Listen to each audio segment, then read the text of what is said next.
മത്തായിയുടെ സുവിശേഷം 28-ാം അധ്യായം 11 മുതൽ 20 വരെയുള്ള തിരുവചനങ്ങൾ.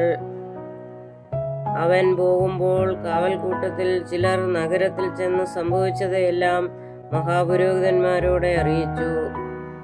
അവർ ഒന്നിച്ചുകൂടി മൂപ്പന്മാരുമായി ആലോചന കഴിച്ചിട്ടു പടയാളികൾക്കു വേണ്ടുവോളം പണം കൊടുത്തു. അവന്റെ ശിഷ്യന്മാർ രാത്രിയിൽ വന്നു, ഞങ്ങൾ ഉറങ്ങുമ്പോൾ അവനെ കട്ടുകൊണ്ടുപോയി എന്ന് പറവിൻ. വസ്തുത നാടുവാഴിയുടെ സന്നിധാനത്തിലെത്തി. എങ്കിലോ ഞങ്ങൾ അവനെ സമ്മതിപ്പിച്ചു, നിങ്ങളെ നിർഭയരാക്കിക്കൊള്ളാമെന്ന് പറഞ്ഞു. അവർ പണം വാങ്ങി ഉപദേശപ്രകാരം ചെയ്തു. ഈ കഥ ഇന്നുവരെ യഹൂദന്മാരുടെ ഇടയിൽ പരക്കെ നടപ്പായിരിക്കുന്നു.